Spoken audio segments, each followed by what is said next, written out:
Buenas tardes a todos. Suerte que nos conectamos, me asusté. Mi nombre es Lorena Zitanich, soy secretaria académica de la Facultad de Derecho de la Universidad de Palermo, junto con Martín Casares, que es el coordinador del área de Libertad, Justicia y Seguridad de CIBES. Vamos a moderar este encuentro que tenemos tantas ganas de llevar a cabo.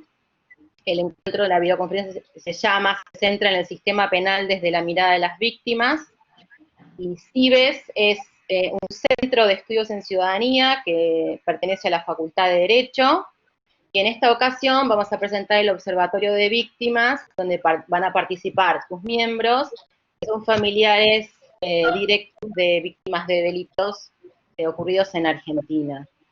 Voy a hacer una breve presentación de quienes van a llevar adelante las exposiciones.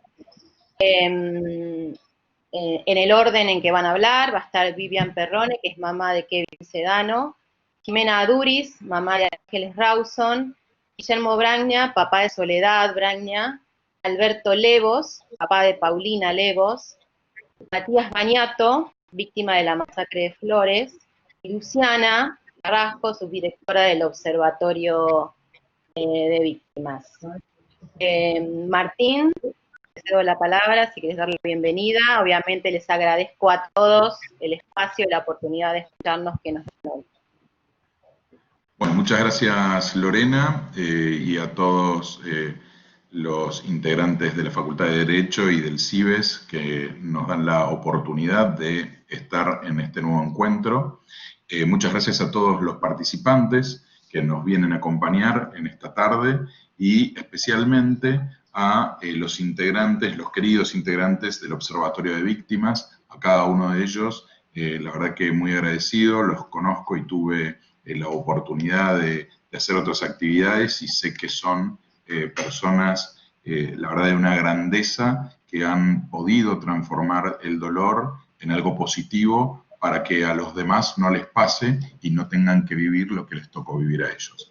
Así que bueno, la idea va a ir guiando la moderación Lorena. Nosotros vamos a ir pasándoles la palabra a cada uno de ellos que va a contar su experiencia y lo va a relacionar con un derecho, de estos derechos que han, como todos ustedes saben, ya han sido aprobados en la Ley de Víctimas hace 3 años. Le voy a ceder la palabra a Mauricio Devoto, que es el director del centro, que nos va a dar la bienvenida también, y para quienes no lo conozcan va a contar brevemente de qué se trata el centro y cuáles son las actividades y objetivos que tenemos. Así que, bienvenido Mauricio, muchas gracias a todos y empezamos. ¿Cómo les va? Para quienes participan por primera vez de estas actividades, les cuento en un minuto nomás que decidimos crear en la Universidad de Palermo este centro de estudios en ciudadanía, pensando que uno de los grandes problemas que tenemos en nuestro país es en la carencia o en la debilidad en cuanto a la participación ciudadana o en cuanto a una construcción de una ciudadanía activa que participe en la construcción de una república. Nosotros, además de una democracia, tenemos nuestra forma de gobierno es una república, y la república por sí misma implica una serie de características, de valores que debemos pensar que están en permanente construcción. Y estos valores de por sí tienen que ser desarrollados por personas que no solamente piensan en sí mismos, sino que también tienen que ceder una parte de su actividad cotidiana y diaria en la construcción de un espacio público común. Y creo que lo tenemos como ciudadanos, nunca el argentino lo ha terminado de desarrollar, desde nuestra revolución hasta desde nuestra constitución, que intentó trasplantar un sistema tomado desde la Constitución de Estados Unidos, que fue concretamente una república. Nunca pudimos terminar nosotros de concretar una ciudadanía que generara un espacio público común, que receptara estos valores republicanos. Y creo que, en definitiva, desde una disputa que hubo entre Alberdi y Sarmiento de cómo generar esta república, continuamos con los mismos problemas. Y en definitiva, tenemos una ciudadanía alejada de lo público y de lo común, y que hace que uno de los problemas que tengamos es que estemos desinteresados, en definitiva, de la política y con las consecuencias que hoy vemos. Y un poco el objetivo entonces de este centro es hacer que cada uno de nosotros transite el camino hacia todos los problemas y las cuestiones que hacen aquello que es de todos. Y dentro de esto está la construcción de estas instituciones públicas también, que luego son las que permiten que las bases sobre las que nuestras propias vidas y nuestros ideales privados puedan salir adelante. Y también eduquemos nosotros y tengamos una educación que nos permita también salir adelante en nuestros propios intereses. Entonces, el objetivo es tratar de educar ciudadanos de la forma en que nuestra propia Constitución, según los valores que nuestra propia Constitución establece. Dentro de ello, entonces, este tipo de actividades y en el caso particular de toda esta gente que tenemos hoy, más allá de los problemas que, como ustedes saben y como ellos van a relatar hoy, han tenido y por lo que han debido transitar, el tema es el ejemplo, cómo ellos nos pueden mostrar y cómo ellos educan con el ejemplo y que debemos nosotros seguir el ejemplo que ellos desarrollan en el día a día, junto con otros también que debemos tratar de fomentar. Así que solamente con esto el centro se dedica entonces, o el objetivo es tratar de educar en ciudadanía con valores republicanos que están en la Constitución. Nada más, así que los dejo, Martín y Lorena. Muchas gracias. Gracias, Martín, muchas gracias. Bueno, iniciamos con Vivian. Sos la primera en contarnos. Hola. Hola, ¿sí se escucha ahí? Perfecto, te escuchamos. Bueno, ¿qué tal? Buenas tardes a todos. Primero, muchísimas gracias. Gracias por la invitación, gracias por tener en cuenta el Observatorio de Víctimas. Yo soy la mamá de Kevin Sedano. Kevin, mi hijo, siempre está acá, al lado mío. Si no está en mi pecho, está alrededor mío. Tenía 14 años cuando el año 2002, el 1 de mayo del año 2002, él iba cruzando la Avenida del Libertador en Vicente López, muy cerca de la Quinta Presidencial, cuando un auto conducido por Eduardo Suquiasián, según los testigos, venía al doble de la velocidad permitida, sobrepasó un auto por la derecha sin respetar el semáforo, atropella a Kevin y se da la fuga. Kevin estuvo agonizando durante una semana y perdió la vida el 8 de mayo.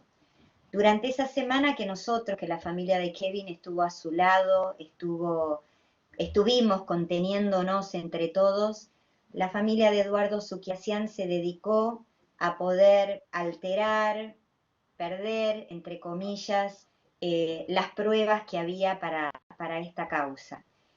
Después de aproximadamente 3 meses, y digo esto porque cuando uno pierde un ser querido, tarda en reaccionar, tarda en saber qué hacer, cómo seguir adelante en la vida de uno, más o menos 3 meses después, decidí caminar las mismas cuadras que había caminado Kevin.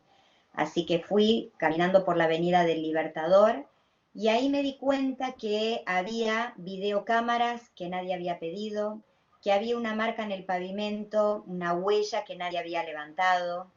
Llegué hasta la casa de Suquiasián, que está muy cerca de ahí del lugar, y hay una garita con alguien ahí controlando, y esa persona de la garita me dijo que en el auto de Suquiasián había 2 personas más, 2 amigos más acompañándolo a él. Se acordaba perfectamente de esa noche porque dijo que el auto nunca lo ingresaban al garage, que ese día lo habían guardado y que al día siguiente escuchó golpes en el auto. Mientras Kevin estuvo internado, yo pasé con mi marido por ahí, por la casa de Suquiasián, porque por la patente supimos dónde vivía, En ese momento los celulares no tenían cámara y mi marido me dijo tendríamos que haber traído la cámara para sacarle fotos al auto. Y yo la verdad que dije no hace falta, seguramente que la policía, así como venimos nosotros a ver el auto, deben de haber pasado y deben de haber hecho pericias, deben de haber hecho algo. Bueno, la verdad es que no hicieron absolutamente nada. Nunca pudimos recuperar esos videos. El fiscal a mí me dijo, señora, ¿para qué quiere los videos? Si quizás no se veía nada. Y yo lo que le dije es quizás no, quizás sí, quizás se veía todo y eso ayudaba mucho en el juicio. Cuando yo vi la huella de frenado ya no servía, ya había pasado mucho tiempo. El auto se había vendido y nosotros pedimos hacer una pericia al auto y le habían cambiado de lugar los golpes en el auto, porque Suquiasian lo que declaró es que Kevin cruzó la avenida del Libertador, volvió, y que Kevin chocó al auto y no que el auto había chocado a Kevin.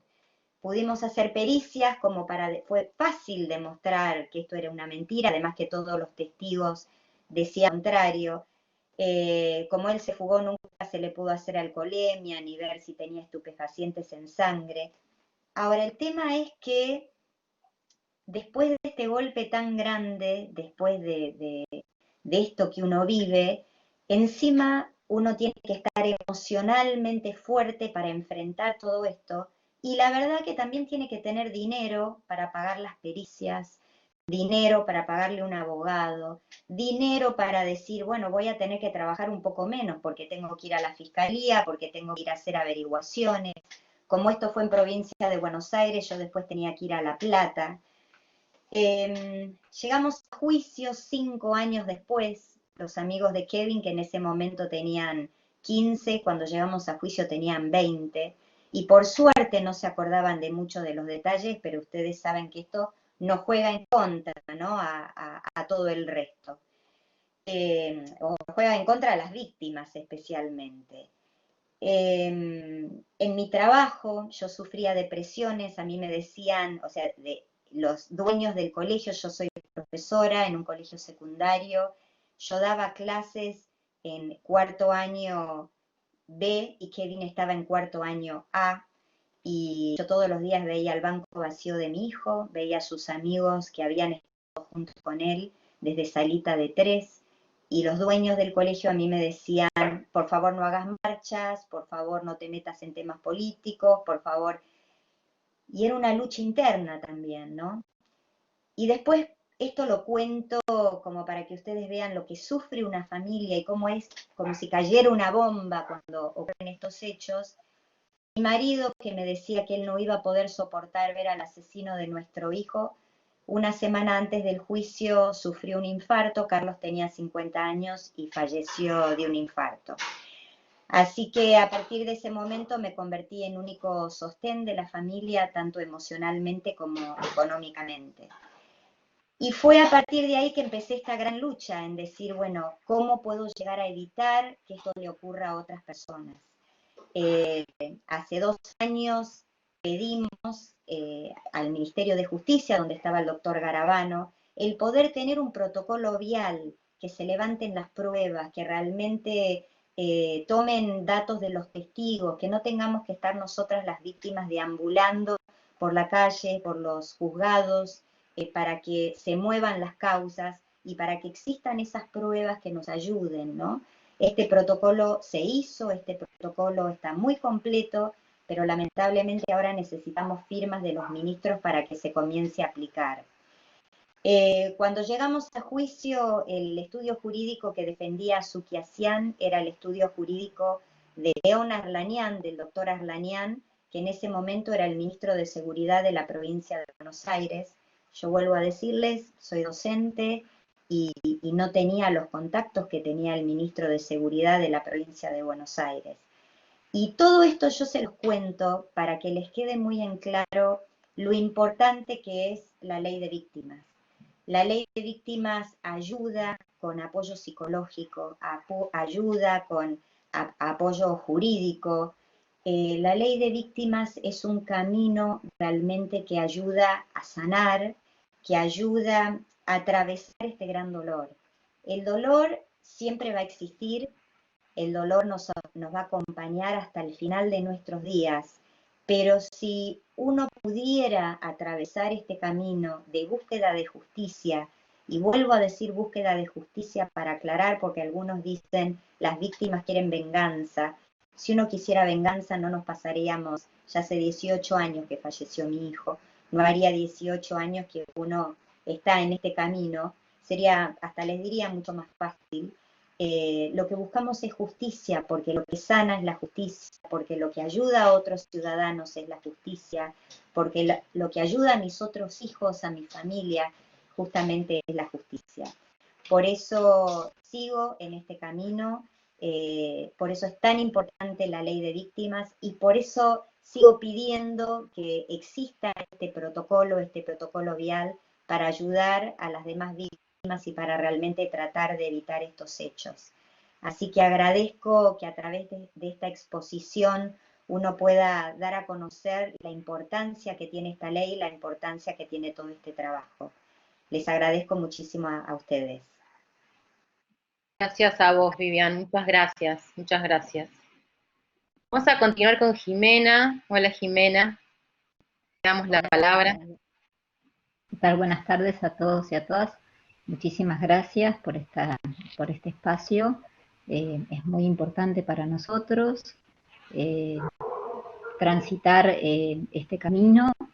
Y bueno, como decía bien Vivian, esto de estar pudiendo en este espacio contar desde nuestro testimonio, a partir de nuestras experiencias, poder hablar de la ley de víctimas es un paso enorme, enorme. Yo soy Jimena Aduriz, mamá de Ángeles Rawson. Ángeles fue asesinada en un intento de violación por el encargado del edificio donde vivíamos hacía 11 años. Fue un caso que, bueno, tomó mucho estado público y fue muy mediático y, bueno, conllevó muchas aristas también, porque la violencia mediática que sufrimos fue enorme, aparte de la tragedia y del delito y de todo el dolor que sufrimos como papás de Ángeles y hermanos de Ángeles en sí, por haberla perdido y en este crimen tan violento, y por la persona que la mató, que también fue todo un proceso. Yo de lo que quería hablar, del derecho que quiero hablar, es del derecho a ser tratados respetuosa y dignamente, que es un derecho que es el más básico derecho humano, pero que sin embargo las víctimas no lo teníamos. Es muy importante porque la ley de víctimas viene a traer este derecho, porque las víctimas no existíamos, éramos protagonistas involuntarios de un acto criminal o de un delito criminal, pero en una cultura jurídica donde los únicos protagonistas eran el juez, el Ministerio Público Fiscal y el imputado. Las víctimas éramos convidados de piedra y no teníamos ni voz ni voto, y éramos los únicos que no elegimos estar en ese lugar, porque los funcionarios públicos sí eligen y porque el delincuente o el imputado elige. La víctima no elige.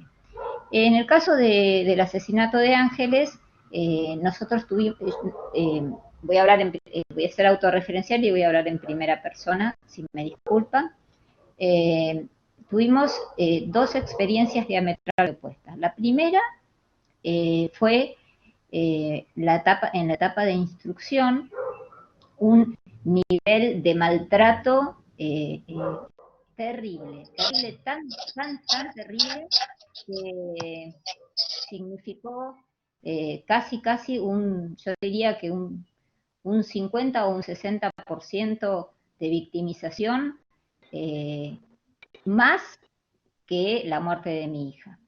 Nosotros fuimos por una negligencia de un actor judicial, que fue el autopsiante, entramos sospechados a la causa, entró sospechado mi marido y yo como cómplice, con lo cual al día siguiente de enterrar a mi hija, nos llevaron a la fiscalía y bueno, y nos trataron como sospechados.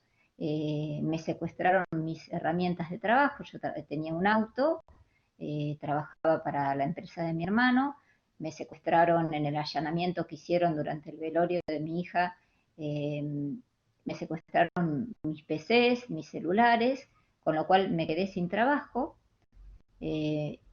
Y durante ese tiempo que estuvimos en la fiscalía, estuvimos en un pasillo desde las 10 de la mañana hasta la 1 de la mañana, sin que nos alcanzaran ni siquiera un vaso de agua. Tenía que ir al baño custodiada, que yo no entendía por qué. No había pasado ni 24 horas que había enterrado a mi hija. Cuando nos tocó declarar, primero le hicieron pasar a mi hijo de 19 años, que acababa de perder a su hermana, que salió tremendamente perturbado. Después me tocó a mí, yo estuve 3 horas declarando, a mí me gritaban, yo me sentí tremendamente intimidada, y siempre digo que, bueno, yo soy una persona instruida y soy una persona que tiene carácter, ¿no? Yo pude decirle al secretario, en un momento me da miedo lo que me está preguntando, pero yo pienso en alguna víctima que estuviera con un poco más de temor, pobrecita, ¿no? Bueno, yo salí totalmente devastada, totalmente perdida, totalmente alienada, eh, no entendía nada. Bueno, y cuento esta anécdota porque es una anécdota que, más que una anécdota, es una historia de salvación.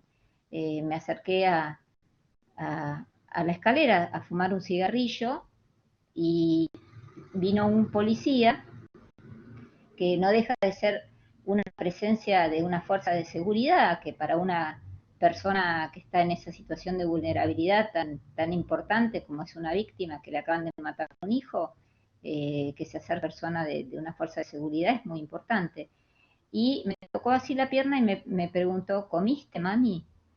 Y en esa frase yo lo miré y le dije, no, pero lo que sentí en ese momento fue que alguien me estaba teniendo en cuenta, que después de todo el día de maltrato, todo el día de gritos, de miedo, de terror, de pánico, alguien me estaba teniendo en cuenta. Entonces me mandó a comprar comida, se quedó conmigo, me habló bueno, tuvo empatía inmensa, y yo creo que siempre digo que ese policía ese día a mí me salvó la vida.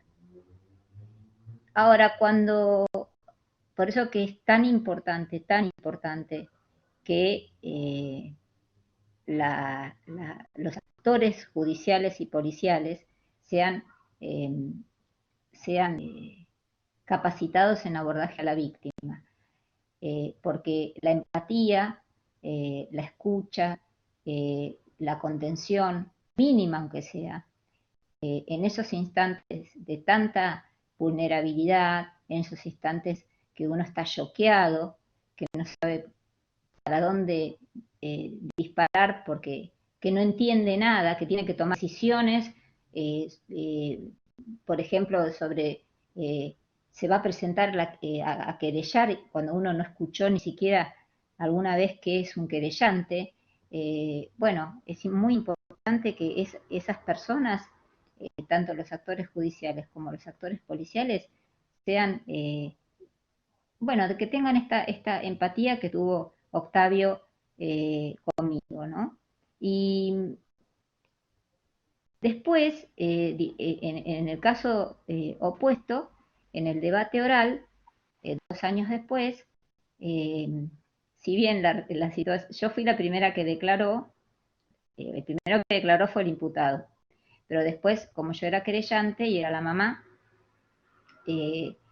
la primera testigo que declaró fui yo, y también estuve 3 horas declarando, frente a 2 fiscales, 3 jueces y un suplente, porque como el juicio iba a ser largo, eran 4 jueces, los abogados de la defensa y mi abogado querellante, y todo el público, y todos los periodistas.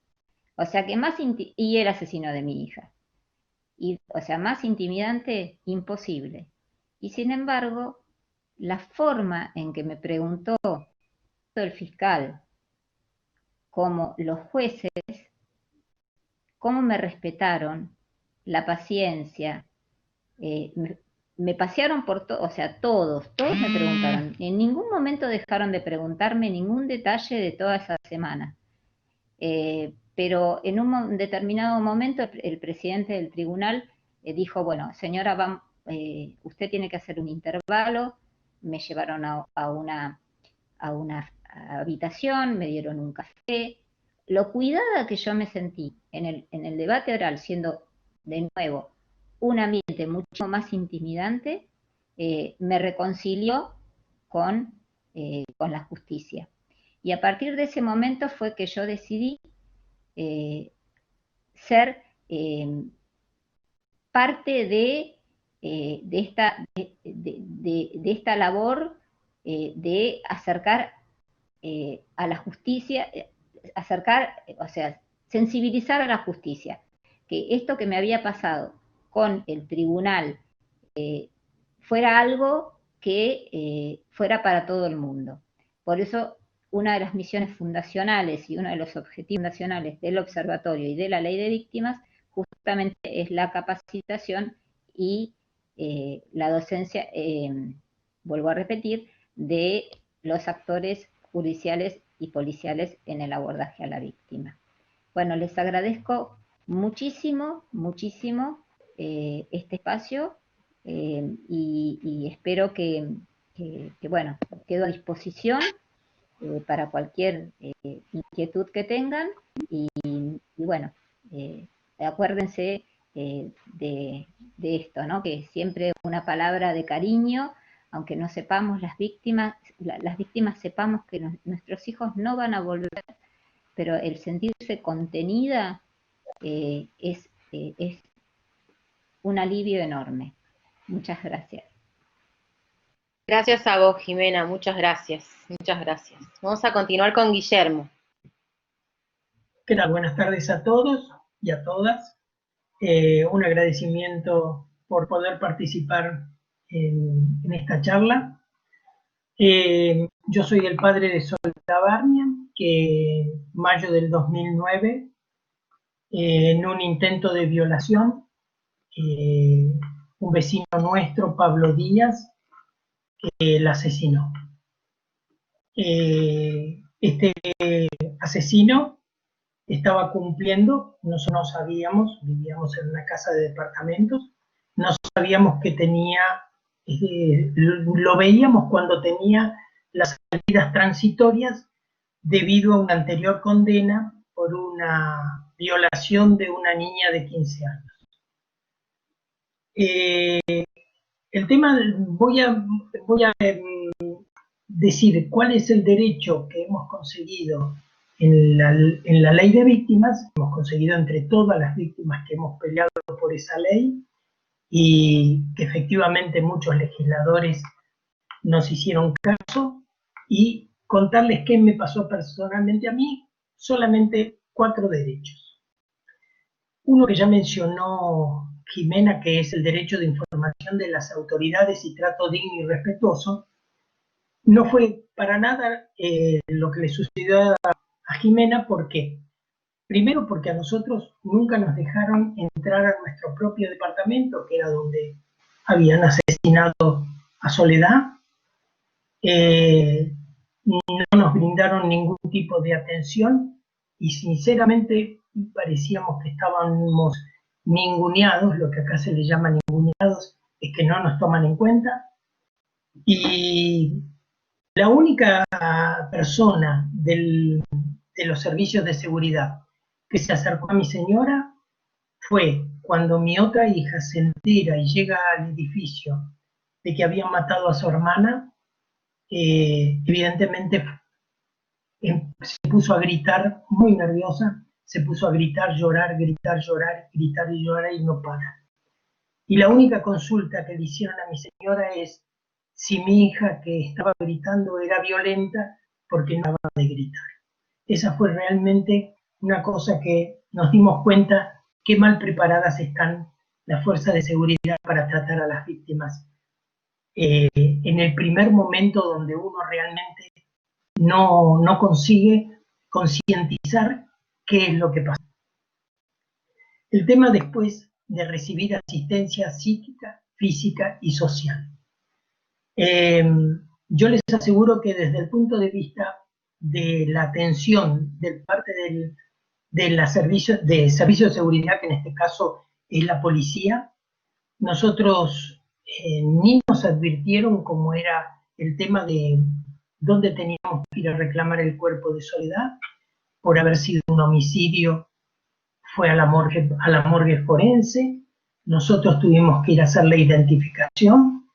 Todo fue irse enterando de a poco, pero nadie nos decía ni cómo, ni cuándo, ni de qué manera nos iban a devolver el cuerpo de nuestra hija.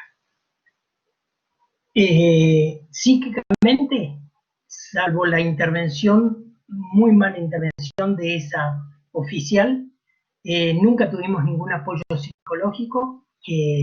Yo necesité un apoyo psiquiátrico durante más de un año, porque realmente había quedado medio trastornado, digamos, por la triste situación, pero nunca fue ni apoyada por el Estado, ni ofrecida por el Estado siquiera. En aquel momento no había ningún tipo de ofrecimiento. El ser asesorado de los derechos, que es otro de los derechos adquiridos por esta nueva ley, no tuvimos ningún tipo de información de la investigación. Nosotros no sabíamos ni quién era el juez de instrucción en la ciudad de Buenos Aires, el que lleva la instrucción es un juez. No sabíamos ni quién era, ni qué hacía, ni qué no hacía, porque nunca fuimos llamados ni siquiera a contar lo que creíamos que había pasado. Porque una de las cosas que efectivamente notábamos después en el juicio, y un poco antes del juicio, de qué era la duda, por qué mi hija había abierto la puerta si ya estaba dentro del departamento, y teóricamente esa persona era un desconocido.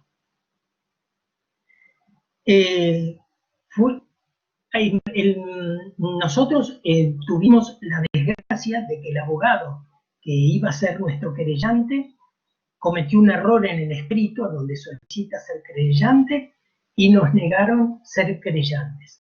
Bueno, eso fue realmente algo muy traumático. Pudimos solucionarlo elevando el caso a la Cámara de Apelaciones y nos dieron la autorización para ser querellante 1 mes y medio antes del juicio oral, con lo cual no habíamos podido hacer ningún aporte en la información y las pruebas que podíamos llegar a aportar a la investigación.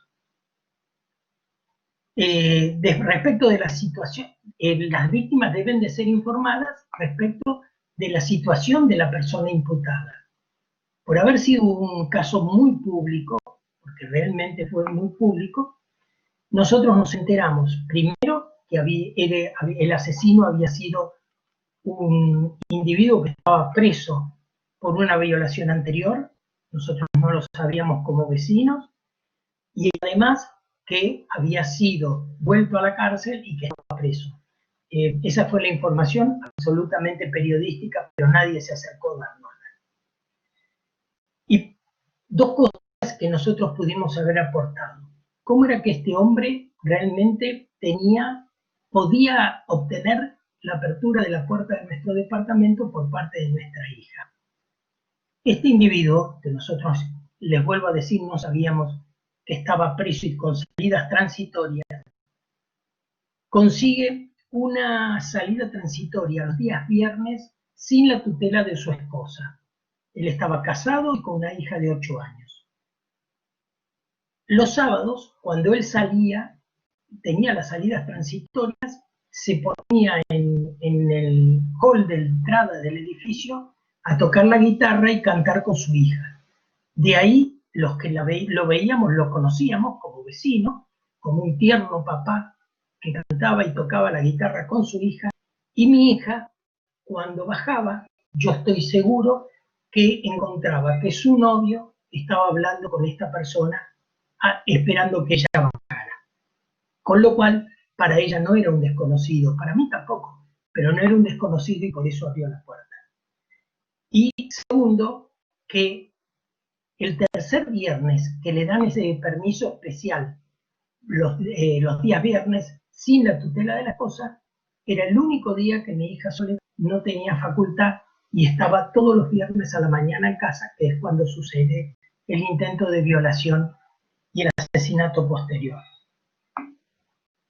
Después de todo esto, que yo les resumo, conseguimos que en el juicio oral se lo condenara a prisión perpetua por abuso sexual sin muerte. Pero realmente no se había desarrollado una perfecta instrucción, se desarrolló perfectamente el juicio oral.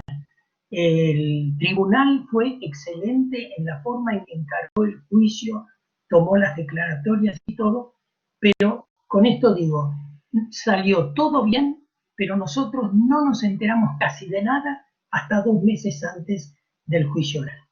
Lo que decía al principio el director del CIVEC, es muy importante involucrarse como sociedad en obtener una república mejor. Yo antes del caso de mi hija, yo les puedo asegurar que no era una cosa que realmente ni siquiera hubiera pensado.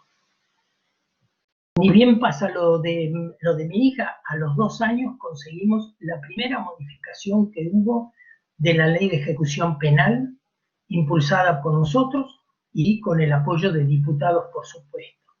Pero todos nosotros, todos los que estamos en este observatorio, participamos en esta ley de derechos de las víctimas, el conseguir la nueva modificación de la ejecución de la pena, conseguir el Registro Nacional de Datos Genéticos de Delitos Sexuales, que estaba aprobada desde el 2013 y no había sido nunca reglamentada. Todo eso significa que las víctimas pueden llegar a ser movilizadores del resto de la ciudadanía que realmente está en su sitio de confort hasta que le toca. Lo malo que cada día, y ustedes saben que en América está pasando en la mayoría de los países de América, cada día nos toca más. Con lo cual creo que es bueno participar sin tener que haber sufrido como víctima. Así que bueno, muchas gracias y quedo a disposición cualquier consulta que quieran hacer posterior. Muchas gracias. Gracias a vos, Guillermo. Estamos recibiendo muchos comentarios y agradecimientos en el chat. Ahora vamos a continuar con Alberto, después con Matías y después con Luciana. Y bueno, después vamos a dar lugar a los comentarios y preguntas, así que los invitamos a escribirnos en el chat. Alberto, te escuchamos.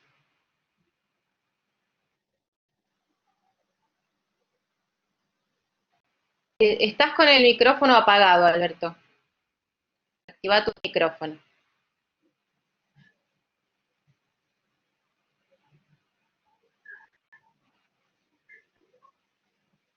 Sí, te esperamos, tranquilo.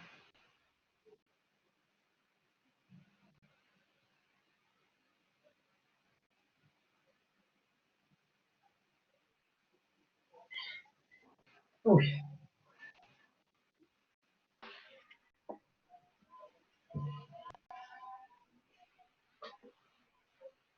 ¿Tienes un Lore, ¿querés que icono? hable yo? Dale, Matías, dale, y después sigue Alberto. Lo así. Bueno, buenas tardes a todos. Soy Matías Baniato. Bueno, para los que conocen mi historia, cuando tenía 16 años, una persona que estaba como socio con mi papá en la fábrica que tenía mi viejo de zapatillas, que aparentemente, bueno, había un problema económico entre ellos, empezó a efectuar unas amenazas en mi casa. Esas amenazas decía de que nos iba a matar a todos, nos iba a quemar a todos, y desgraciadamente se cumplió esa amenaza el 17 de febrero del 94, cuando a las 3:30 de la madrugada, esta persona, Fructuoso Álvarez González, prende fuego en mi casa mientras estábamos durmiendo, junto a mi papá José, de 42 años, mi mamá Alicia, de 40, mis hermanitos Fernando, de 14, Alejandro, de 9, y por esas cosas del destino, esa noche estaba durmiendo en casa un amiguito de mi hermanito, Nicolás Borda, de 11 años. Todos perdieron la vida esa noche y solamente me salvé yo.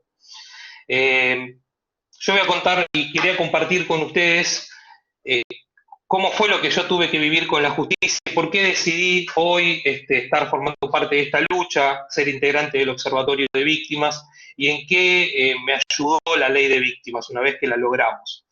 Yo viví, o mi contacto con la justicia estuvo separada en dos instancias. La primera fue, como les contaba, cuando tenía 16 años, que en ese momento la que tuvo el mayor contacto con la justicia y con los operadores judiciales y con el sistema en general fue mi abuela, y ella, por supuesto, lo que hizo fue tratar de protegerme a mí lo máximo que podía.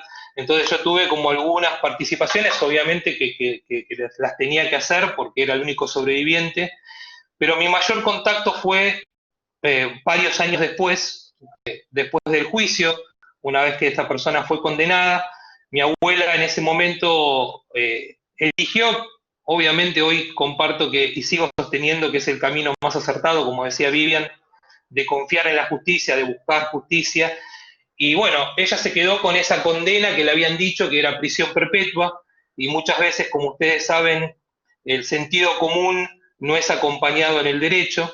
La verdad que para nosotros entendíamos que una persona que quema viva a 3 chicos, a 5 personas, de esta forma tan cruel y bueno, indescriptible, cuando te hablan de prisión perpetua, mi abuela entendió que era prisión perpetua, ¿no? Y la verdad que entendió que el mejor camino para mí, que me tenía que criar, y ella siempre decía que quería que yo sea una persona sin odio, sin rencor, era confiar en que él iba a estar preso, y no estuvo encima de ver en qué tal estaba y qué pasaba con él continuamente.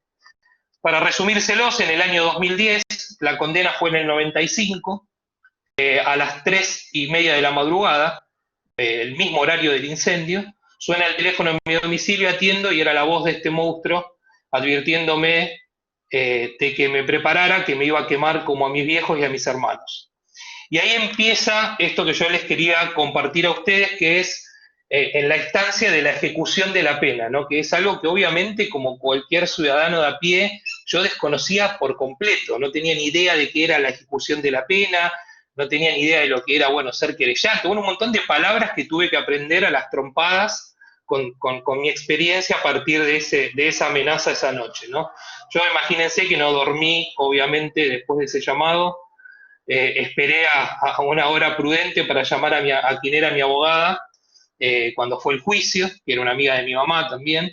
Le explico, yo estaba completamente choqueado, porque imagínense que aparte de la forma en que fue la amenaza, ¿no? El mismo horario, usando el mismo tono que usaba cuando me amenazaba en mi casa cuando yo era chico. Yo estaba, la verdad, que muy choqueado y le explico a mi abogada, le cuento lo que me estaba pasando, y yo lo único que quería saber era a qué juzgado tenía que ir a preguntar, porque quería saber en qué penal estaba para que me aseguren que esté preso, nada más. Yo quería saber eso. Mi abogada trataba de calmarme y me decía, Matías, y ella me explicó, lo que pasa es que yo estaba tan mal que no le presté atención o no lo entendía porque no lo sabía. Ella me decía, Matías, en esta instancia no nos van a escuchar, no te van a dar ninguna información. Bueno, yo le decía a Rogelia, no, yo quiero ir, quiero hablar con el juez, me tiene que decir dónde está preso, decime qué juzgado es.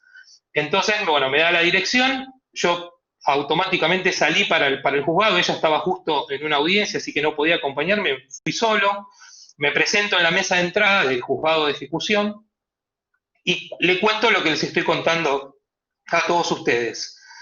Me acuerdo que la chica me miraba, en un momento me interrumpe y me dice, disculpame, ¿vos no tenés abogado? Entonces le comento de que, bueno, que había hablado con ella, pero que simplemente lo que yo estaba queriendo saber es si estaba preso, porque tenía miedo de que, obviamente, sé que él cuando amenaza cumple, entonces yo quería saber que me digan dónde estaba preso. Me dice, no, me dice, escúchame, mirá, acá no te podemos dar ninguna información, vos ya no sos parte en esta instancia. Entonces, claro, yo es como que respiro hondo y le vuelvo a decir, digo, mirá, quizás no me estás entendiendo. Te estoy contando que esta persona que me amenazó ayer a la noche, quemó vivo a mi papá, a mi mamá, a mis hermanos, me dijo que me prepare con mi abuela porque nos va a quemar a los dos también. Yo lo único que quiero es saber dónde está preso, ni más ni menos. Y nada, fue, agarró un libro, para mí era un libro en ese momento, me pone con el dedo y me muestra un artículo que dice que la parte querellante no tiene participación en la etapa de la ejecución y que por eso es que no me podía dar ningún tipo de información. Yo volví a casa desesperado, esa noche me volvió a llamar, me volvió a amenazar. Ahí es cuando tomo la decisión de volver a hacer público mi caso. Mi abuela no quería saber nada, pero yo entendí que no podía hacer lo que hizo mi papá en su momento, que era quedarse con lo que te decían nada más y esperar a ver si se le ocurría o no venir a matarnos. Así que yo vuelvo y hago público nuevamente nuestra situación. Y esto sí hago un paréntesis, y fue para mí lo que más me motivó a sumarme a esta lucha al resto de los familiares de víctimas. Cuando yo salgo en un programa de televisión, al otro vuelvo al mismo juzgado, que me habían dicho esto, y créanme, faltaba una alfombra roja. Matías, vení por acá, pasá por esta habitación, acá ahora te va a atender el juez. O sea, había cambiado completamente todo. O sea, empezó a funcionar en ese entonces una ley de víctimas sin existir. Y simplemente por el solo hecho de haber salido en televisión.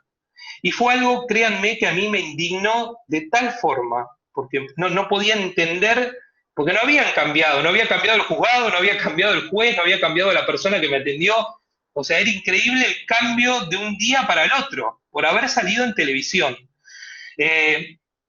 Ahí es cuando me empecé a salir mucho en muchos programas de televisión, me empezaron a llegar un montón de mensajes de familiares de víctimas, y todos me decían lo mismo, Matías, lo que te pasó a vos es terrible, pero tenés la suerte, tenés que pensar que tenés mucha suerte en este país. Y yo no entendía el concepto de suerte, créanme, porque digo, esta gente está toda loca, porque me dicen que tengo suerte y tengo una familia entera en un cementerio.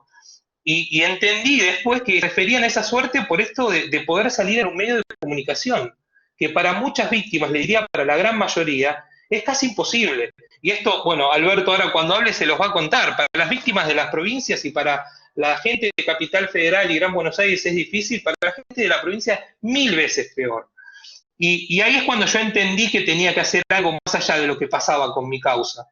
Que tenía esa suerte, como me decía la gente, de salir en un programa de televisión, y mediante esa suerte podía hablar con un ministro de Justicia, podía hablar con los legisladores, podía hablar hasta con presidentes. Bueno, yo entendí que tenía que hacer algo con eso, y por eso me sumé a esta lucha con todos mis compañeros que están acá, y muchas víctimas más, y luchamos entre todos por una ley de víctimas, que quizás la persona que no le pasó esto piensa que es una ley para nosotros, y si bien muchas cosas sí nos ayuda, está pensado principalmente para ayudar a los que van a venir, ¿no? Que cuenten con todas esas herramientas y esos derechos que nosotros no tuvimos cuando tuvimos que empezar a transitar este derrotero en búsqueda de justicia.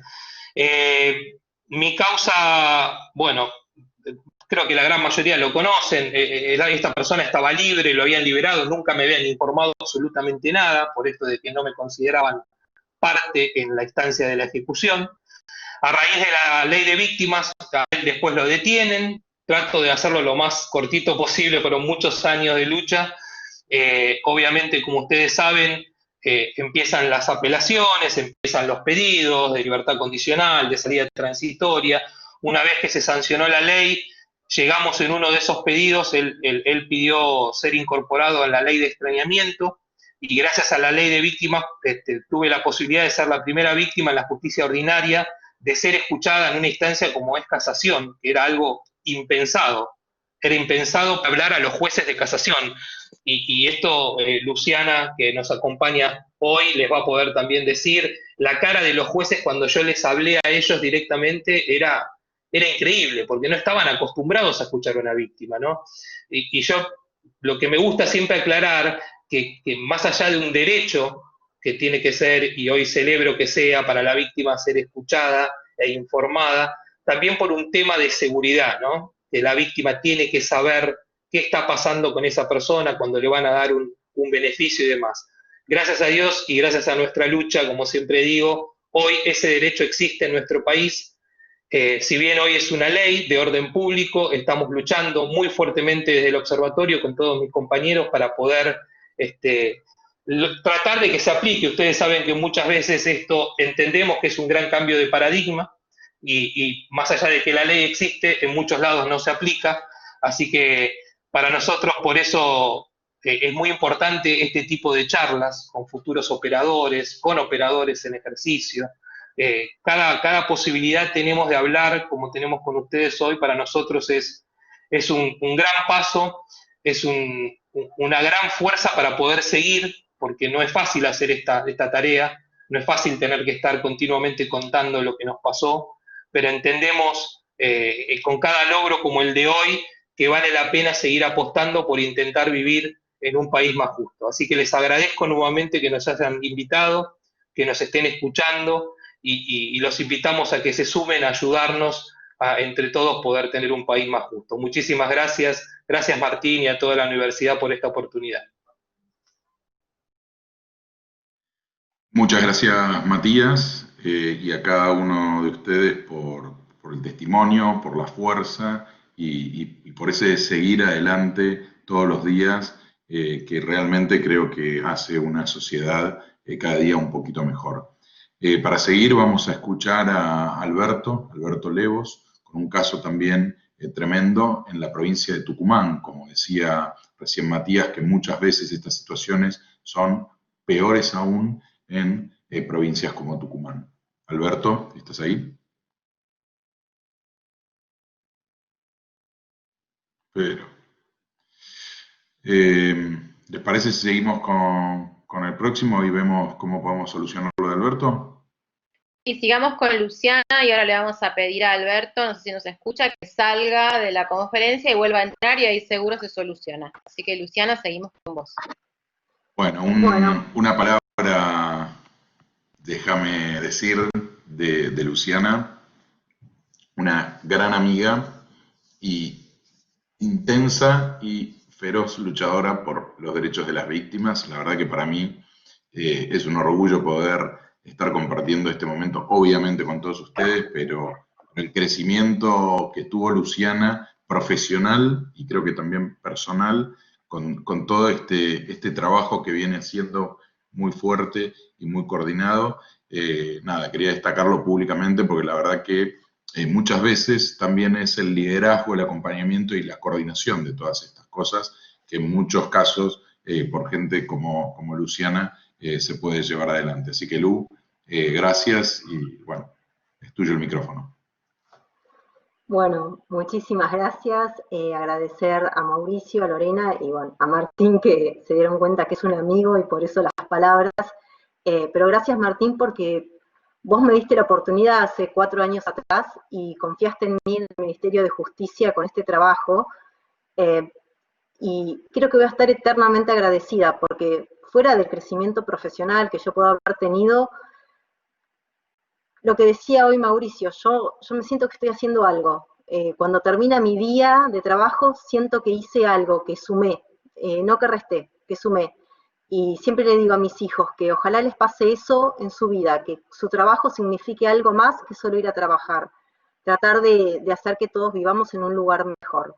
Pero bueno, muchísimas gracias. A ver, de los relatos de los chicos yo creo que mucho más no puedo decir. Queda en claro que la situación que vivieron les marcó un antes y un después en la vida que los que no pasamos por eso no tenemos idea lo que implicó. Pero tenemos que tener en claro que ese hecho que pasó, que fue culpa del Estado, de un abandono del Estado, después también provocó otro abandono del Estado en el proceso, porque de los relatos de ellos ustedes pudieron ver cómo los perjudicó la falta de asistencia, cómo los perjudicó el trato en un juzgado, cómo los perjudicó la falta de información. Entonces, las víctimas de un delito no solo sufrieron el hecho en sí, sino también tuvieron que sufrir después otro abandono del Estado. Acá es donde aparece la ley de víctimas. Una ley de víctimas que, como, lo dijeron ellos, fue instancias y por una lucha incansable de las víctimas. Víctimas que ya habían pasado por esto y lograron una ley que ya no es para ellos, es para los que van a ser penados. Y es una ley también que a nadie le gusta escuchar, porque lamentablemente viene después de una tragedia. Viene después del momento que asesinaron a un hijo nuestro, que violaron a alguien, y ahí es donde empieza a funcionar la ley de víctimas. Un poco, yo no les voy a contar qué dice la ley, es muy simple, la pueden leer, pero sí les quiero contar qué pasó cuando se sancionó la ley. Y algo que aprendimos, creo que todos después de mucho trabajo, es que una ley no cambia realidades. La sanción de una ley no hace que se modifiquen las conductas de los actores de un sistema. Y como observatorio, que el ministro en su momento, con mucha certeza, entendió que las víctimas tenían que seguir participando en este proceso y por eso crea el Observatorio de Víctimas para que puedan seguir siendo los protagonistas y verificando esta política pública que pretendemos que se extienda y crezca. Al principio creamos la ley comentada con jurisprudencia internacional y con todas unas cuestiones técnicas que no se imaginan lo que eran, y nos dimos cuenta que el cambio de paradigma tenía que ver con algo mucho más sencillo, con el cambio de los operadores judiciales, con el cambio de la policía, con el cambio de la gente en la salud, de entender y de poder tratar a las víctimas como personas. Esto que contó Jime, que la tuvieron más de 12 horas sin comer, o esto que contó Guille, que creyeron que la hermana estaba loca y tenía un problema psiquiátrico cuando habían acabado de tratar de violar y asesinar a su hermana. La ley de víctimas tiene que ver, nosotros ahora hablamos mucho de esta palabra, con sentido común, con quiénes somos nosotros como personas, qué queremos nosotros como sociedad. Y acá, para no criticar al Poder Judicial y no criticar a las fuerzas, traigo un ejemplo mío, que a todos les encanta, pero yo soy de Bariloche y me vine a estudiar a los 18 años y mi primer trabajo fue como meritoria en un juzgado. ¿Y a dónde fui? A la mesa de entradas. Y esto ya marca el primer error. La persona más... O sea, yo llegaba a Buenos Aires, no entendía lo que era Buenos Aires, sin experiencia, sin haber conocido un código, estaba atendiendo la mesa de entradas de un juzgado. Estaba dando la cara en el lugar donde se debe dar justicia. ¿Y a quiénes se atendía? A los familiares de las víctimas. Y cuando venían los familiares de las víctimas, mi sentido común, ¿cuál era? Darle una respuesta, no dejar que esperen, tratar de conseguirles, saber si estaba detenido el homicida del hijo, si había juicio o no había juicio. ¿Y qué me decía el secretario? Esto que le pasó a Mati. Luciana, ¿son parte o no son parte del proceso? No, bueno, no son parte, pero yo quisiera... Luciana, si no son parte, no les podés dar información.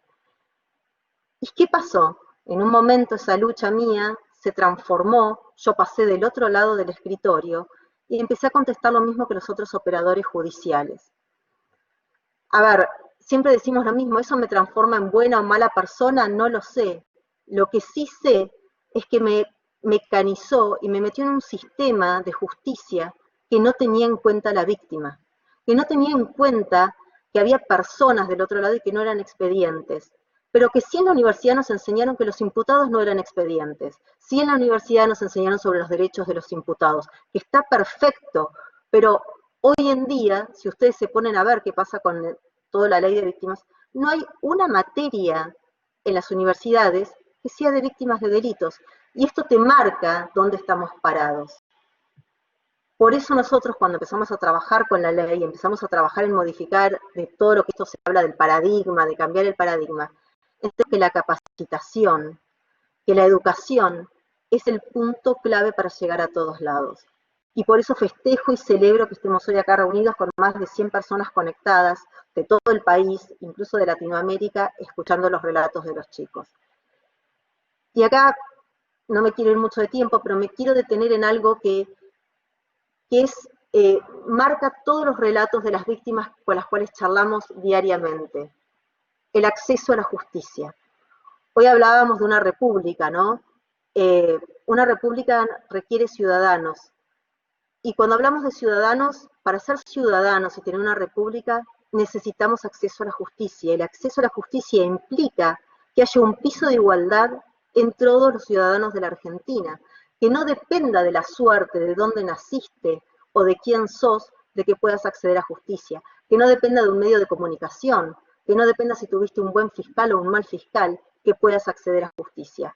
Y esto creo que es nuestra gran lucha hoy con todos ellos, porque por ejemplo, como lo va a contar ahora Alberto, en Tucumán no pueden ni siquiera ir a denunciar, o si vos vivís a 300 kilómetros en el sur, no tenés cómo moverte de alguno de los puntos. Yo soy de Bariloche, les contaba, y a veces para moverte con la nieve, con las dificultades que hay, y no existe acceso a la justicia.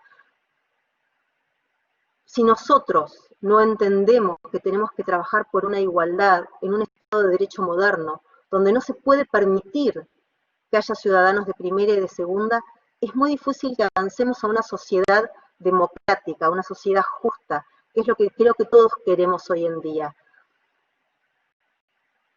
Por eso hablo siempre de esto. Los que están en la justicia eligieron estar en la justicia y no se deben olvidar que son funcionarios, pero aparte que son servidores, sirven. Si nosotros entendemos que servimos, yo desde el lugar donde estoy como subdirectora, sirvo a alguien, el concepto de nuestro trabajo cambia realmente y nuestro trabajo cambia radicalmente. Y después las vidas de las personas que ya sufrieron un hecho trágico van a cambiar radicalmente. Y en esto quiero dejar mi relato de hoy. El compromiso de todos para cambiar esto falta muchísimo. A ver, somos conscientes, salió la mejor ley que podía salir en ese momento, somos conscientes de que el trabajo es inmenso, somos conscientes de las condiciones que vivimos actualmente en el país, pero también somos conscientes que estamos cambiando mucho. Y que esta charla hace 3 años atrás era impensada. Y que hoy estamos acá con 90 personas escuchándonos. Y eso a nosotros nos da una esperanza y nos da muchas más fuerzas para seguir trabajando. Así que les agradezco muchísimo esto. Quedamos para las preguntas, para los comentarios. Yo dejé las redes para que nos puedan contactar y los invito a que trabajen con nosotros para poder lograr que dejemos, como lo decíamos hoy, habitantes y pasemos a ser ciudadanos. Muchísimas gracias a todos. Gracias a vos, Luciana. Muchas gracias. Muy clara, impecable. Ahora vamos a ir con Alberto. Hola. Paulina. Hola, Alberto, ¿te escuchamos? Hola, ¿sí? ¿Me escuchan bien ahora? Sí, te escuchamos. Bueno, disculpen, en primer lugar les pido disculpas por las dificultades técnicas. Bueno, yo soy Alberto Lemos, como bien lo dijiste, soy de la provincia de Tucumán, acá en el norte de la República Argentina. En primer lugar, quiero agradecer infinitamente a Mauricio, a vos, Lorena, al doctor Martín Casares, a todo el equipo de la Facultad de Derecho de la Universidad de Palermo por este gesto que tiene una importancia significativa para nosotros, estos espacios de conversación, justamente en estos ámbitos donde se forman los operadores del sistema judicial de la República Argentina, son muy, muy importantes para que podamos establecer vínculos poderosos que nos lleven a modificar la situación que lamentablemente todavía vivimos en este país y en muchos países del mundo, y especialmente de América Latina. Yo voy a ser muy breve. Yo soy el papá de Paulina. Paulina era la menor de mis 5 hijos. En el año 2006 estudiaba Ciencias de la Comunicación, tenía una predilección, un amor, una pasión por ser periodista. Era una excelente alumna desde chiquitita, fue abanderada en el primario, en el secundario. Era una gran alumna, una gran compañera, una gran estudiante, amante de la poesía, de los libros. Estaba en 3er año de la carrera de Ciencias de la Comunicación. Un día sábado 25 de febrero del 2006 fue a rendir, aprobaron una materia y quedaron con sus amigos en salir a festejar a la noche al lugar más concurrido de la capital de Tucumán, de los jóvenes, en un espacio de boliche, de baile, un lugar muy lindo, de gran concentración de jóvenes. Fueron allí, Luego mi hija, con una amiga, subió en un remis y desapareció. Estuvo desaparecida del 26 de febrero hasta el 11 de marzo de 2006 y se produjo un fenómeno importante en ese momento porque prácticamente toda la provincia de Tucumán se movilizó en buscar a Paulina. Miren, tengo para contar millones de anécdotas de gente que literalmente abandonó el trabajo y salían a buscarlo en bicicleta. Bueno, una cosa impresionante, un movimiento solidario impresionante. La buscábamos todo el mundo, menos la policía y el gobierno. Apareció horriblemente asesinada a la orilla de una ruta a 30 kilómetros de la capital de Tucumán. Una escena horrorosa. No tenía, le habían arrancado, tenía una cabellera impresionante, Paulina le habían arrancado la cabellera, una cosa horrenda. Y ahí la policía dice que en un intenso rastrillaje, el jefe de policía de ese momento, en un intenso rastrillaje la habían encontrado a la policía, pero ahí empezaron a correr rumores de que no era la policía lo que la había encontrado, que eran dos jóvenes del lugar, una zona de campo. Ahí comencé a... Ya cuando la estábamos buscando a Paulina ya había serias sospechas de los malos procedimientos policiales que los adjudicamos nosotros a la impericia, a la ignorancia, pero después nos dimos cuenta que no era ninguna impericia, ninguna ignorancia, eran maniobras hechas a propósito para desviar la investigación. El homicidio de mi hija Paulina está impune. Hemos logrado que después de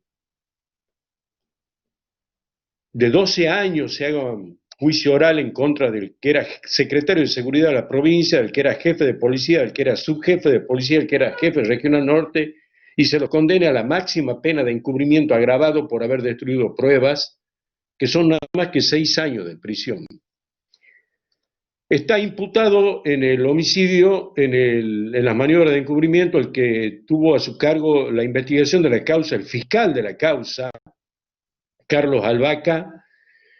Está imputado también por 11 delitos, encubrimiento agravado y 10 delitos más. Hace 4 años está la causa elevada a juicio y no podemos hacer que se haga juicio. Hubo una activa participación del gobierno de Alperovich en proteger a los asesinos. Les reitero, el homicidio está impune. Y todavía seguimos en esta lucha porque los condenados por encubrimiento agravado están en sus casas, algunos están libres, esperando que quede firme la condena acá en Tucumán.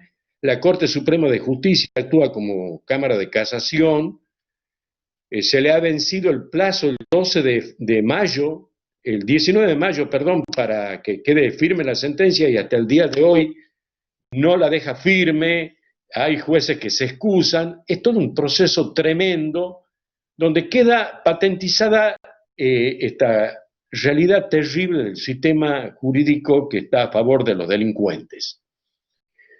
Miren, la causa de Paulina movilizó a tanta gente que desde el día que desapareció se empezaron a hacer marchas, las compañeras de ella, de la facultad, empezaron a hacer marchas exigiendo que aparezca con vida Paulina, y en la segunda marcha empezaron a aparecer familias, letreros, de causas también por asesinatos, por desapariciones de personas, por violaciones, por diferentes tipos de delitos. Luego del hallazgo de Paulina, nosotros seguimos con las marchas y se constituyó en Tucumán lo que luego ocurrió en muchas provincias de la Argentina, quizá en todas las provincias de la Argentina, que nos organizamos como comisiones en Tucumán, nos llamamos Comisión de Familiares de Víctimas de la Impunidad de Tucumán.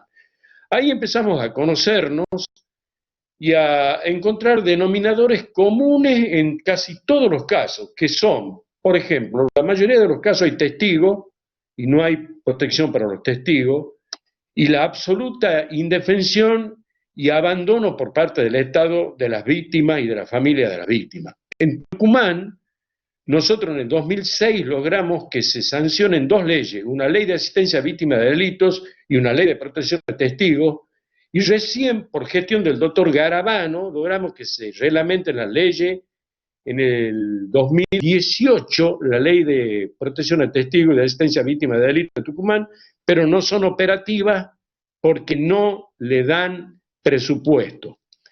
Entonces yo me quiero referir a algo muy importante que ha dicho Mauricio Devoto, el doctor Mauricio Devoto acá, y que también lo he leído en el chat que ha dicho una persona que está asistiendo a esta reunión y que es de Venezuela, que es la gran falla de los operadores. Y acá me quiero detener también en cuando Mauricio habló de la participación ciudadana y de la representatividad. Ustedes saben, nosotros en la Argentina estamos en un sistema republicano representativo y federal, y justamente en los casos de las víctimas ante los delitos nos representa el Ministerio Público Fiscal. Fíjense ustedes que en muchas provincias de la Argentina hasta hace mucho tiempo, hasta hace poquito tiempo, no existía la figura del querellante.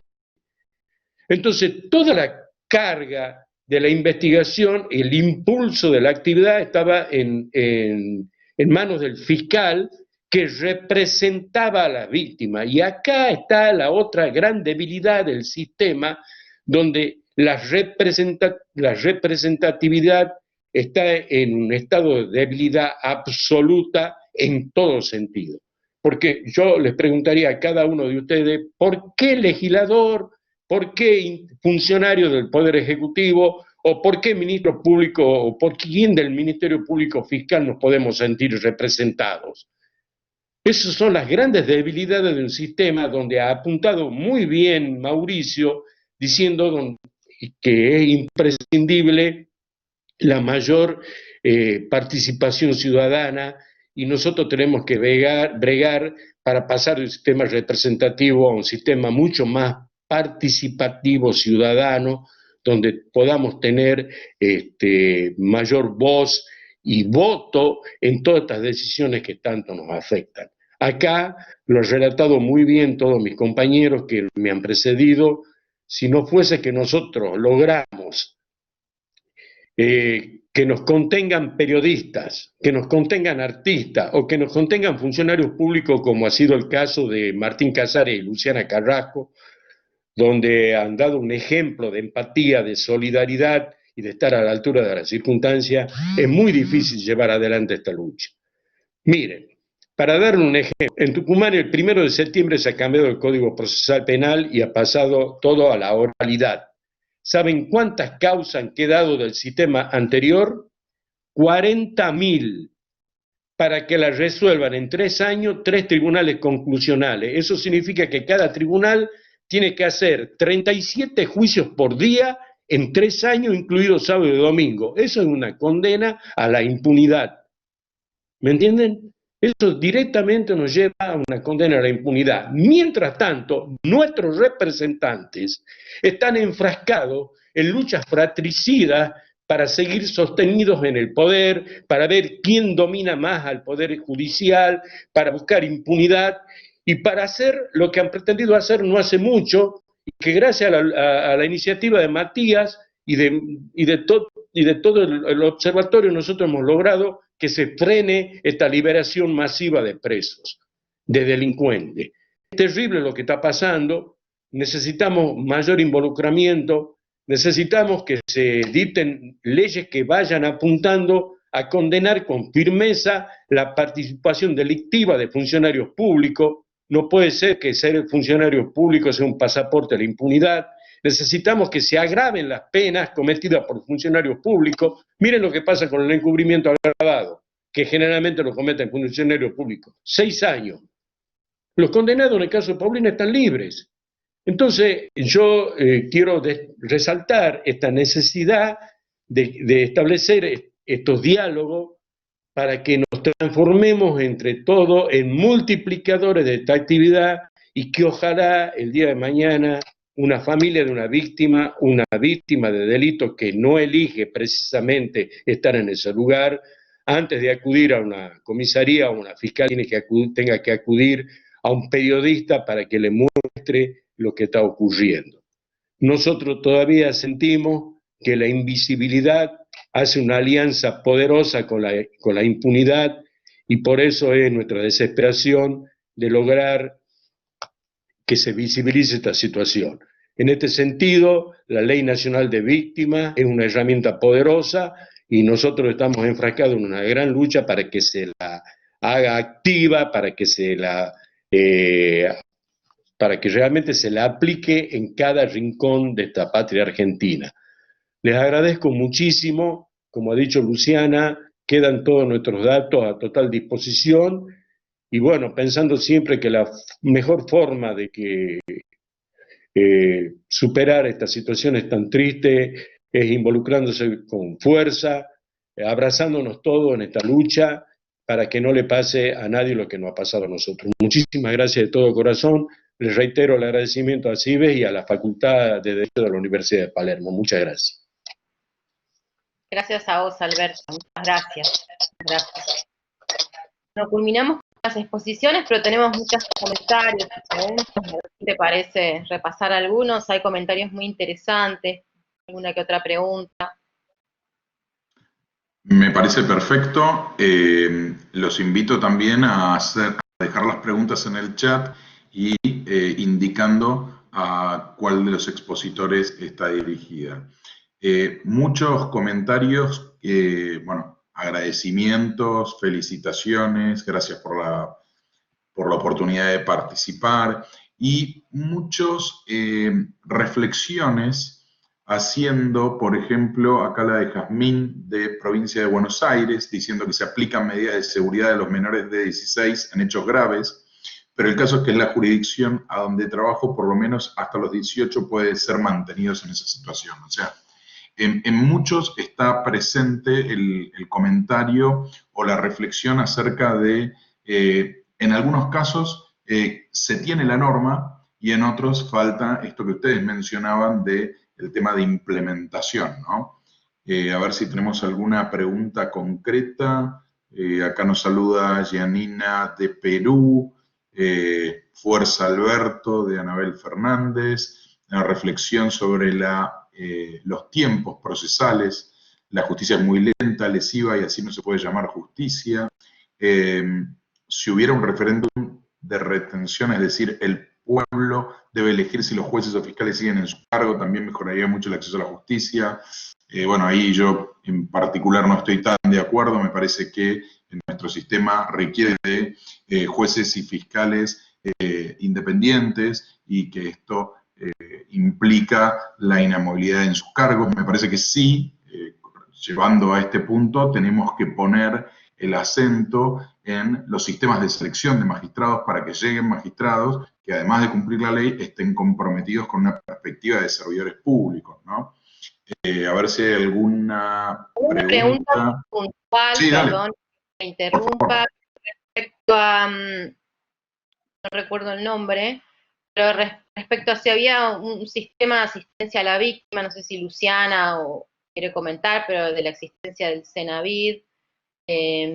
Vivian respondió que existía la línea 149, que bueno, que se atiende las 24 horas, que está para atender a las víctimas, y es un servicio de urgencia donde se permiten tomar medidas para garantizar la seguridad de la víctima, de los familiares, y bueno, y cuestiones médicas, psicológicas. No sé si Luciana querés, o alguno de los expositores comentar algo. Me parece importante que quede como mensaje, que es otra de las cosas que puso la ley. Sí, la ley de víctimas, yo me referí, fue muy general, pero la ley de víctimas está constituida en 3 partes. Una primera parte que son los derechos y las garantías de las víctimas, que es de orden público. Una segunda parte que crea el Centro de Asistencia a las Víctimas, y después la tercera parte que crea los 24 cargos de defensores oficiales federales. El Centro de Asistencia a la Víctima que crea, quiero dejar esto en claro porque se generan a veces algunas malinterpretaciones, es para delitos federales porque la ley es una ley nacional. Ahora, entonces, ¿qué pasa? Estaba originariamente destinado a delitos federales, igual que los defensores, que van a ser, una vez que pasen al Congreso, todavía están en el Ministerio de Justicia, para delitos federales. Igualmente, pese a que originariamente era solo para delitos federales, actualmente el Cenavid atiende también delitos ordinarios, o sea que a través del 149 se puede llamar y recibir asesoramiento. Otra cosa que está haciendo Cenabit, que para mí es lo fundamental en la asistencia a la víctima, es si ellos no pueden prestarte esta asistencia, decirte dónde, porque eso es lo que hay que hacer, es coordinar. Actualmente en un país como la Argentina, vos tenés centros de asistencia a la víctima a veces municipales, provinciales, nacionales, que se superponen con los de la Fiscalía, los de la Defensoría. Entonces vos tenés una víctima que de repente puede asistir a 6 lugares diferentes.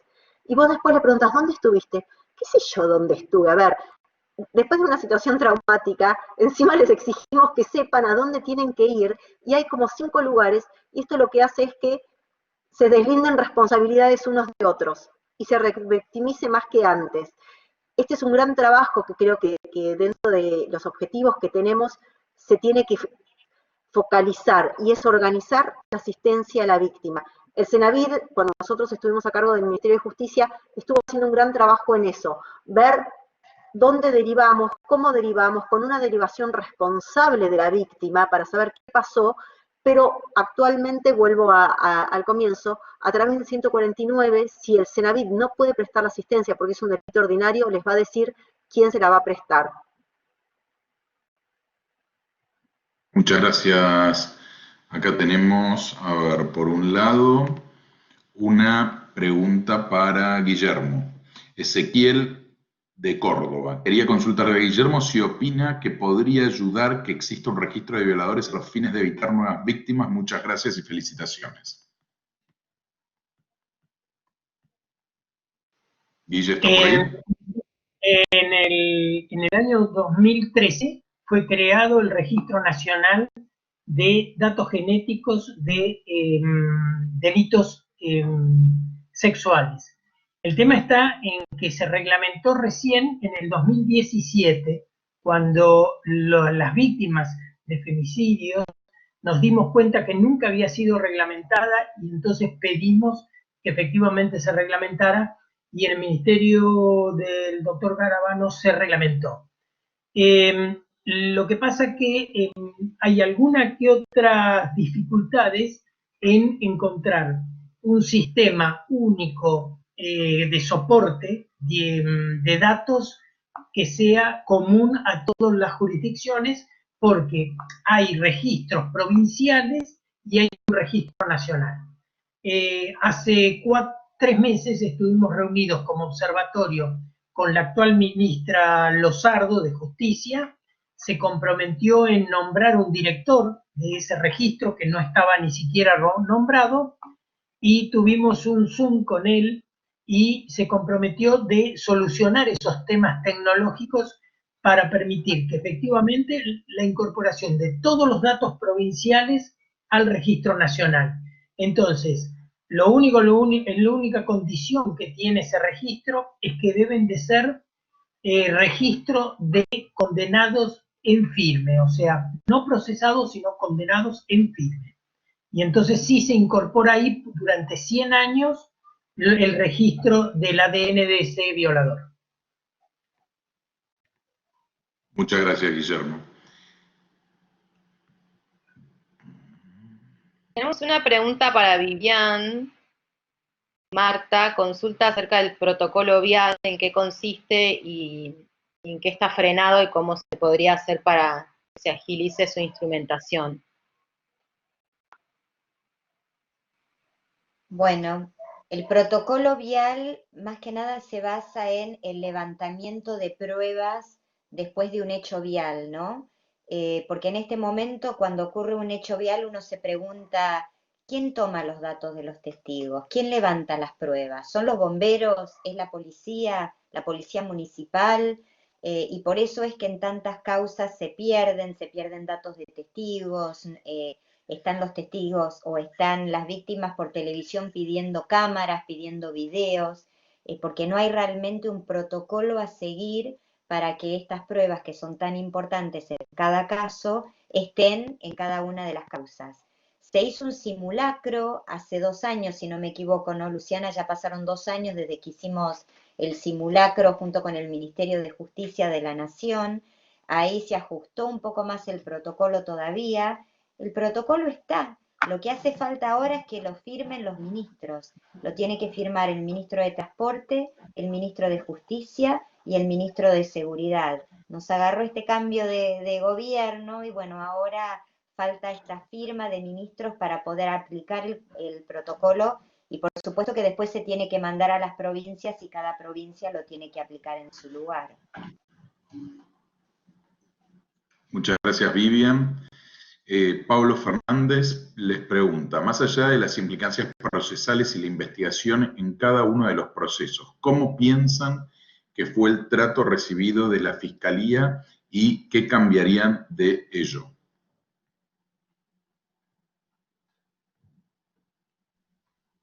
Si me permiten, miren, justamente el tema, yo si les digo que en la causa de Paulina el fiscal está acusado de 11 delitos graves, calculen lo que... 7 años no me dejó ver el expediente a mí, 7 años. Yo había recurrido a todas las instancias, incluida a la Presidencia de la Nación, desde el año 2006, y jamás tuve respuesta.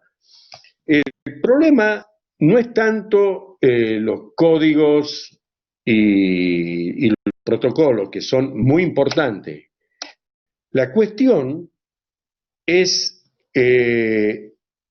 la disposición que tiene cada persona.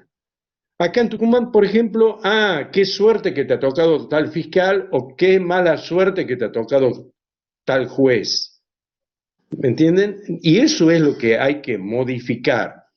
Otra cosa que hay que modificar son los secretismos. No hay registros, no hay estadísticas serias. Nosotros, por ejemplo, en Tucumán, y hemos pedido que en muchas provincias de este país se haga un registro de causas impunes. Miren lo que les digo, un registro de causas impunes es top secret, no se conoce. Entonces, todo ese tipo de cosas hay que modificar y para eso no podemos esperar la iniciativa de los legisladores. Le tenemos que meter una fuerte presión porque, reitero, está desvirtuada la representatividad, lamentablemente, en nuestros países. Así que, bueno, yo creo que forma parte de una gran enseñanza y en esto tiene mucho que ver también las instituciones formativas, como es el caso de esta universidad, que me alegro muchísimo que tomen esta iniciativa. Gracias, Alberto, muchas gracias. Vamos a ir con una rigor del tiempo que llevamos, vamos a hacer una última pregunta y vamos a hacer un cierre. Tenemos una consulta, no está direccionada para nadie en especial, para que la quiera responder, de parte de Fernando. Dice si saben si el resto de las provincias argentinas, las políticas públicas acompañan el objeto fin que tiene en miras la ley de víctimas, y qué pasa con aquellas provincias que a la fecha tienen un código procesal penal obsoleto, como es el caso de Santa Cruz, que no pregona los derechos establecidos en la ley de víctimas. ¿Quieren que conteste yo, chicos? Bueno, acá algo que tiene que quedar en claro, que lo mencioné por arriba, pero ya que está la pregunta, es que esta primera parte que yo les dije de derechos y garantías de la ley de víctimas es de orden público. ¿Y qué significa que sea de orden público? Cuando se hace una ley de orden público desde el Congreso, se entiende que hay ciertos derechos y garantías que tienen que ser para todos los ciudadanos argentinos. ¿Por qué? Porque no se puede permitir que haya ciudadanos de primera y de segunda. Es verdad que la ley de derechos y garantías de las víctimas toca cuestiones procesales propias de las provincias, y acá está el planteo del Código Procesal, me estoy poniendo más técnica, pero acá está la cuestión del Código Procesal que no está modificado y no incorpora los derechos y garantías de las víctimas. Pero acá nos tenemos que acordar de otra cosa. Lo que hablé hoy más temprano, la ley de derechos y garantías tiene que ver con el acceso a la justicia, con la posibilidad de tener acceso a la justicia. Y el acceso a la justicia está previsto en la Convención Americana de Derechos Humanos, que es legislación argentina. Y si el Estado argentino no respeta eso, incurre en responsabilidad internacional. Por lo tanto, el Estado argentino, que son todas las provincias, debe respetar los derechos y garantías de las víctimas, porque lo que dije recién, no se puede permitir que si tuviste suerte de nacer en Capital Federal tengas más derechos, no sé, si naciste en Santa Cruz tengas menos derechos. Ahora, Que esto sea así y todos los jueces y fiscales lo interpreten así, no, no es. Pero sí tenemos que pelear porque sea así. El ejemplo, y ya cierro con esto, fue Provincia de Buenos Aires, con la liberación de presos masivos que hubieron hace unos meses por el tema del COVID, donde de repente el fiscal o el juez que te tocara entendía que tenía que hablar con la víctima antes de resolver y notificarla. Entonces vos de repente de un lado del pasillo te llamaban y te notificaban, y del otro lado del pasillo no te llamaban y no te notificaban. ¿Por qué? Porque unos interpretaban que era de orden público y otros te decían que no era derecho procesal. Ahora, ¿cuál es el compromiso? Y lo que tenemos que hacer todos nosotros es hacerles entender que porque el Código Procesal no lo prevea, no quiere decir que no lo puedan aplicar. Y ahí está nuestro gran trabajo. Así que no sé si respondí, pero sería eso. Quisiera agregar, Lu, ¿sabés qué me gustaría agregar, si me permiten, Sí. un ejemplo también muy claro cuando fue el tema de las liberaciones? Yo lo pongo siempre cada vez que explico este tema, ¿no? Automáticamente escuchamos que la provincia no había adherido a la ley de víctimas, no había adecuado, como dice Luciana, el Código Procesal. Sin embargo, por eso pongo este ejemplo, en base a lo que yo les comenté cuando les conté la lucha nuestra y demás. Está el caso de Carolina Píparo. El caso de Carolina Píparo es un caso muy, para los que no son de Argentina, un caso muy conocido acá en nuestro país. Y sin embargo, hace 2 años atrás, uno de los integrantes de la banda que le dispararon y mataron a su hijito, había pedido acceder a la libertad condicional. Pero claro, el caso de Carolina Píparo era un caso muy público. Entonces ahí no entró el debate si era algo, si había adherido o no había adherido a la provincia y demás. A Carolina la llamaron, se la escuchó, le permitieron hablarle a los jueces. Entonces, insisto otra vez en lo mismo. Más allá de la parte técnica, yo creo que la mayor tarea y el mayor desafío que tenemos por delante es verdaderamente generar este cambio de paradigma que estamos hablando, ¿no? Más allá de la parte técnica, hay un tema que muchas veces yo siempre digo de que evidentemente cuando ponemos estos ejemplos, ¿no? de cuando uno sale en televisión, lo que causa en ese operador judicial muchas veces es un tema también de voluntades y de sentido común, más allá de la parte técnica. Nada impide, más allá de ese famoso artículo que me habían dicho a mí, nada impedía en ese momento decirme si esa persona estaba presa o no, y es lo que yo estaba buscando como víctima. Yo no estaba pidiendo algo técnico, no estaba pidiendo acceder a la causa como un abogado para entender o apelar y demás. Simplemente estaba pidiendo como un ciudadano a un operador judicial que me den esa información para poder estar tranquilo. Entonces me gusta marcar esta diferencia para que se entienda bien el concepto de que muchas veces la desesperación que tienen las víctimas por acceder a los medios de comunicación, ¿no? Yo, si me permiten, quiero dejar en claro esto. Fíjense ustedes que en pleno siglo XXI tuvo que salir una ley que dice en el artículo 5º, inciso A, que la víctima tiene derecho a que le reciban la denuncia. Claro, esto una ley que diga que te tienen que atender bien. Entonces, esta ley lo que viene a demostrar es el gravísimo retroceso al que habíamos llegado de un sistema que ya no es garantista, sino abolicionista. Y esa es la lucha en la que nosotros estamos enfrascados, ¿me entienden? ¿Cómo una ley para que te atiendan bien? Bueno, de eso se trata, de una terrible involución, y esa es nuestra lucha, y bienvenidos a esta lucha. Muchas gracias. Gracias, Alberto. Bueno, vamos a ir cerrando. Yo sinceramente les agradezco a todos el profesionalismo, el compromiso. Creo que quedó demostrado que este nuevo rol que ustedes ya ejercen previo a la ley, de tener un rol más activo, los posiciona como aliados en el proceso penal. Yo me voy a lo técnico, me gustó mucho las palabras de Luciana, adhiero a eso y no pensar a la víctima como un obstáculo en el proceso, ni como una persona que está ahí esperando que le den información, si es parte, si no es parte. Creo que el principal beneficio que esto tiene, y me sumo a las palabras de Vivian, esto es que genera una mejor calidad en la investigación, y esto indefectiblemente ayuda a la finalidad del proceso penal, que es la búsqueda de justicia, y la búsqueda de la verdad, y la búsqueda de un fallo justo. Me quedo con un montón de cuestiones que estuve anotando. Creo que se abrió un camino, la ley de víctimas es una, la ley Micaela es otra, la ley Brisa es otra, donde los valores que se están pregonando son valores ciudadanos, mencionaba Mauricio, que es el de la sensibilidad, la importancia de estar informados, que hablaba Guillermo, Matías hablaba de la importancia del acompañamiento en el proceso y de la participación, de saber si está libre o no. Nada, y bueno, me sumo a todo lo que han dicho. Me impactó mucho el caso, las palabras de Jimena, todos los casos son muy impactantes, pero como con una sola pregunta de Octavio, ella se dio cuenta en el mar de fondo que estaba metida y le ofrecieron un café y algo de comer y eso le hizo un clic en cuanto a la contención.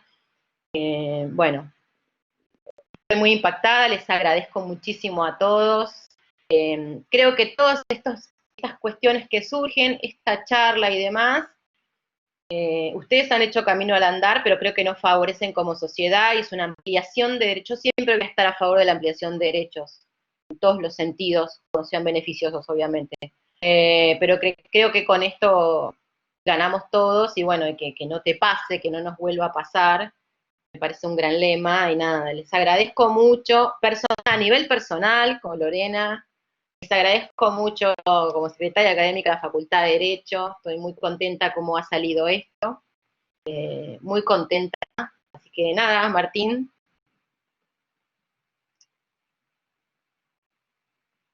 En silencio.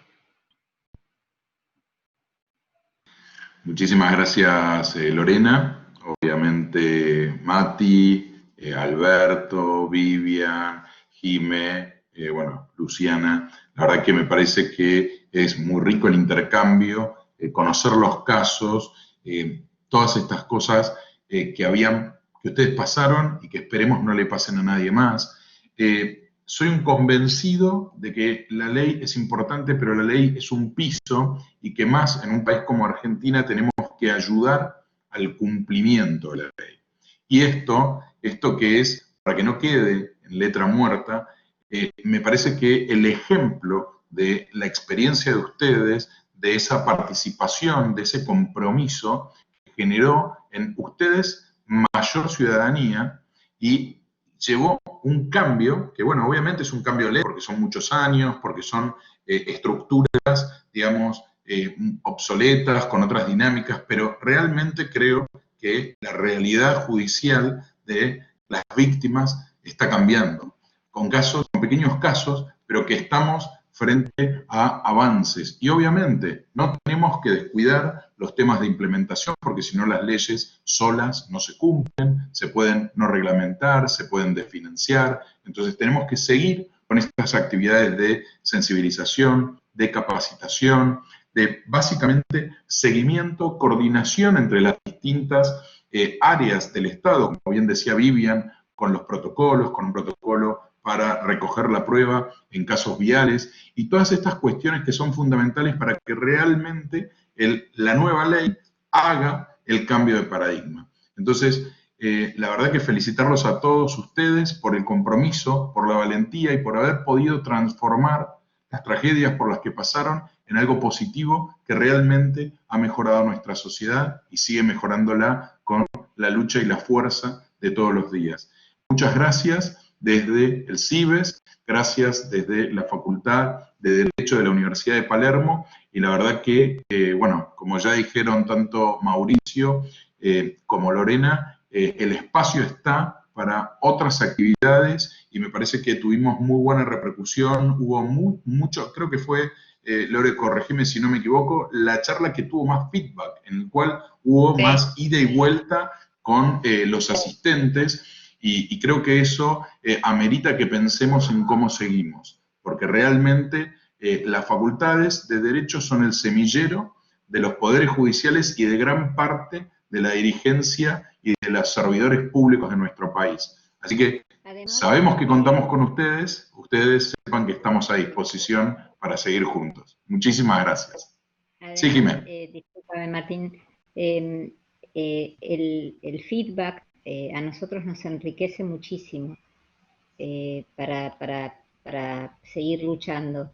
Primero que es una forma de contención, es una forma de apoyo, es una forma muy linda de afecto también, porque uno está en si bien uno da esta charla y uno da este testimonio, bueno, también es algo que nos toca de una manera especial, pero además de eso creo que el feedback nos enriquece muchísimo para poder después ir pensando en nuevas cosas, que todos aparte sentimos que son estas personas que hoy escucharon la charla, son además multiplicadores o replicadores que no se van a ir igual de esto. Y eso para nosotros es muy, muy lindo y muy importante. Por eso les agradecemos tanto que nos den esta posibilidad. Muchas gracias, Jimé. Muchas gracias. Bueno, muchas gracias a todos. Mucho. Fuerte abrazo a todos. Muchas gracias. Martín, nos faltó lagrimear un poco hoy día, en cada reunión había lágrimas. Muchas gracias de todo corazón. Yo quería agregar que te extrañamos, Martín, te extrañamos, eso hay que agregarlo, perdón. A ustedes, a ustedes. Muchas gracias a todos. Y bueno, a la facultad por este lindo lugar. Gracias, Lu. Gracias, Mauricio. Muchas gracias por todos los mensajes de apoyo a todos los asistentes. Muchas gracias por los mensajes de apoyo. Fuerza, Alberto. Gracias. Buenas noches, gracias. Gracias. Buenas noches. Hasta luego, gracias.